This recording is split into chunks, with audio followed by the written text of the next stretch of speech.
Nedarim Dafnem Gimel. Bonjour, aujourd'hui on va parler Bezrat Hashem de Hefker, la définition du Hefker et de certaines halachot qui concernent le Hefker à propos de Shabbat. Dans notre Gemara, on va voir longuement un long raisonnement qui concerne le fond de la compréhension de qu'est-ce que c'est le Hefker et comment ça marche exactement. La Gemara va nous donner une explication au point de vue halakha, une nafkamina halakha à propos de Mudar Hana'a. Et cette question fondamentale à propos du Hefker nous donnera beaucoup de chilukim, beaucoup d'explications dans la halakha, beaucoup de nafkaminot, et on va essayer de voir aujourd'hui un petit peu. Alors, qu'est-ce que c'est le Hefker? Hefker veut dire abandonner un objet, et la Gemara, elle va essayer d'expliquer qu'est-ce que veut dire que quand je fais un Hefker. Est-ce que ça veut dire que j'abandonne l'objet, et que maintenant l'objet appartient à personne? Donc, en fait, il y a une possession dans le monde qui s'appelle, entre guillemets, en fait, la possession du Hefker. Et maintenant, je fais sortir l'objet de ma possession. Et maintenant, cet objet appartient à personne.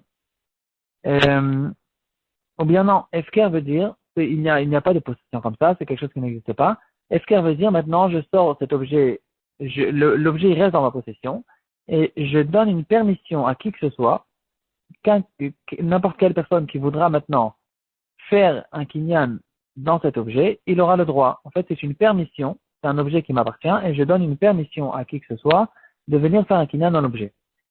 Si on dira comme cette deuxième explication, alors celui qui va plus tard faire un kinyan dans cet objet, il est considéré au fait comme si que moi je l'avais donné un cadeau, parce que l'objet il est passé directement de ma possession à sa possession, et donc au fait c'est comme si que je donnais un cadeau. Donc je donne un cadeau à celui qui va faire un kinyan plus tard. D'après la première explication, c'est non. Moi, je l'ai sorti de mon côté et je l'ai sorti de ma possession. Et lui, il a fait un kinyan, il a décidé de s'approprier cet objet et ça n'a plus de rapport avec moi. La Gemara, elle parle à propos de Mudar Hana'a, deux personnes qui se trouvent dans un désert. Ils se sont disputés, ils ont fait un Mudar Hana'a l'un avec l'autre. Et donc, maintenant, ils ne peuvent plus profiter l'un de l'autre. Et il s'est avéré qu'un, il avait beaucoup de pain, l'autre, il s'est retrouvé sans pain, il va mourir de faim. Donc maintenant, la question qui se pose, c'est de quelle manière il peut, celui qui a fait le neder, que le deuxième ne va pas profiter de lui, comment il peut essayer quand même de lui sauver la vie. La Gemara, elle va dire, s'ils sont à trois, il n'a qu'à donner un cadeau à la troisième personne, et cette troisième personne va donner au Mudar Hana'a. S'ils ne sont pas à trois, il n'y a que deux personnes qui tournent dans le désert, alors la Mishnah déjà, elle va nous dire une possibilité. Celui qui a fait le neder, il prend le pain, il le met sur un rocher ou n'importe où, et il va dire que ce pain-là, il est Hefker, et il part. Et maintenant, c'est lui, le deuxième, il vient et il prend ce pain et il est Zoché Mina Hefker. Et là-dessus, Rabbi aussi dans la Mishnah n'est pas d'accord, et il dit que cette chose-là, c'est interdit. La Gemara, elle va nous expliquer, d'après au moins une explication, la Gemara, elle va nous dire que la marloquette, c'est justement cette marloquette fondamentale. C'est lui qui permet, il dira que cet objet, il est sorti de la possession du mafkir, donc maintenant, le deuxième qui va prendre le pain n'est plus considéré qu'il est en train de profiter de cette personne. Et d'après Rabbi aussi, il n'est pas d'accord avec ça parce que Hefker Kematana, le Hefker c'est considéré comme un cadeau. Il n'y a pas de possession intermédiaire entre les deux. Là-dessus, on va changer de sujet au fait. Une autre halakha qui concerne cette question fondamentale, c'est à savoir, est-ce qu'on a le droit de faire un Hefker pendant Shabbat? Quel est le problème? Pourquoi pas? Alors, on sait qu'on n'a pas le droit de faire de kinyan en général pendant Shabbat. On ne va pas faire d'acquisition, de changement de possession pendant Shabbat à cause d'une takana de Chachamim qui diront que ça ressemble à du commerce et donc on ne va pas permettre. C'est une halakha qu'on retrouve dans le Shulchan Aruch, Siman Shin Vav, bien sûr, au Orach Chaim. Siman Shin Kaf Gimel aussi, on retrouve ça dans le Shulchan Aruch. Et ici, dans une marloquette dans les poskim, est-ce que pour Hefker, c'est aussi la même chose? Est-ce que Hefker, c'est considéré comme si que je faisais un kinyan? Ou bien non, Hefker, c'est quelque chose d'autre, j'abandonne un objet, c'est tout, c'est rien du tout, et ça ne ressemble pas à un écart au même cas pendant Shabbat. Maintenant, il faut savoir que la halakha a été tranchée à propos de cette question à propos du Hefker, le Mudar Hana'a, qu'on ne considère pas que le Hefker est comme un cadeau. Hefker n'est pas comme un cadeau. Hefker, c'est je sors l'objet de ma possession, et donc dans le cas par exemple du désert, ça sera permis à cette personne-là de faire un Hefker, et à la deuxième personne de plus tard de venir prendre ce pain. Donc là-dessus, en fait, on va retrouver à propos de Shabbat une marloquette. Est-ce qu'on dira que malgré le fait que de faire un Hefker, c'est pas considéré, ça ne ressemble pas comme un cadeau. Peut-être que ici aussi les Chachamim ont interdit cette chose-là. D'autres diront que non, ça ne ressemble plus déjà au kinyanim habituel ordinaux. Et donc les Chachamim n'ont pas interdit de faire un hefker pendant Shabbat. Ça reste une marloquette. Le Sdei Chamed va ramener cette marloquette, puisque tu vois, on peut le retrouver aussi. Dans Siman Shin Lametet, il va ramener cette marloquette.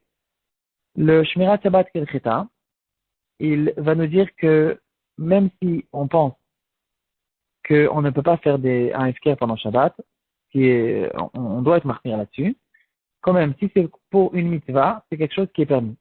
Par exemple, la veille de Pessah qui tombe pendant Shabbat. Et je me retrouve maintenant avec du Khamet. J'ai besoin de l'abandonner. Je peux même pas le brûler. Comment je fais pour l'abandonner? Donc, je dois le rendre efker. Je le sors de ma possession. Je le rends efker. Et ça, puisque c'est pour une mitzvah, pour me débarrasser d'un Khamet avant Pessah, c'est quelque chose qu'on va permettre. Encore un point que les poskim vont nous ramener, que malgré qu'on ne va pas faire un efker pendant Shabbat, quand même, de le mettre, de déposer un objet dans la réchoute publique, dans le domaine public, et de l'abandonner de cette manière-là, ça ne ressemble plus du tout à un efker. C'est pas que je viens avec ma bouche et je fais un effet qui fait effet sur l'objet et je dis cet objet sera efker. Je le sors de ma possession. C'est pas, ça ressemble à un kinyan, mais de prendre un objet et de le déposer sur le trottoir, bien sûr, on parle dans un endroit où il y a un héros, qui est cachère, et dans ce cas-là, ça ne ressemble plus du tout à une histoire de kinyan, et dans ce cas-là aussi, on va permettre. Maintenant, qu'est-ce qu'il en est dans un cas, le cas contraire? Je trouve un objet pendant Shabbat qui est efker. Est-ce que j'ai le droit de me l'approprier, de faire un kinyan, de prendre cet objet pendant Shabbat? Ici, le Shmirat Shabbat qui est le Chita, il va nous dire que c'est quelque chose qui est permis. Donc, on aura le droit de faire un kinyan d'un objet efker pendant Shabbat. Et on fera quand même attention de ne pas le soulever de manière à ce que ce soit remarquable que je suis en train de soulever un objet pour faire un kinyan. Je le prends, je le soulève sans que ce soit remarquable parce que c'est pas considéré comme un kinyan. Je le prends, c'est un objet qui n'appartient à personne et maintenant je me l'approprie. À ce propos-là, les Chachamim n'ont pas interdit cette chose-là.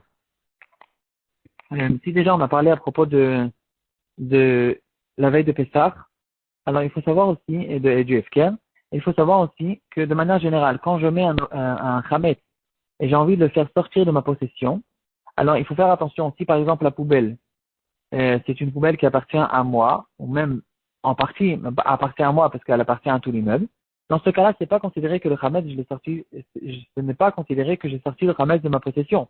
Parce que le Chametz se trouve encore dans la poubelle qui m'appartient à moi. Ou pire que ça, si la poubelle ou si l'endroit où j'ai mis le Chametz se trouve dans l'immeuble ou dans la cour qui appartient à l'immeuble, et si aussi j'ai pas sorti la possession le Chametz de ma possession, et donc dans ce cas-là, je ne sais pas considérer que je me suis débarrassé du Chametz, et donc il faut faire attention à cette chose-là.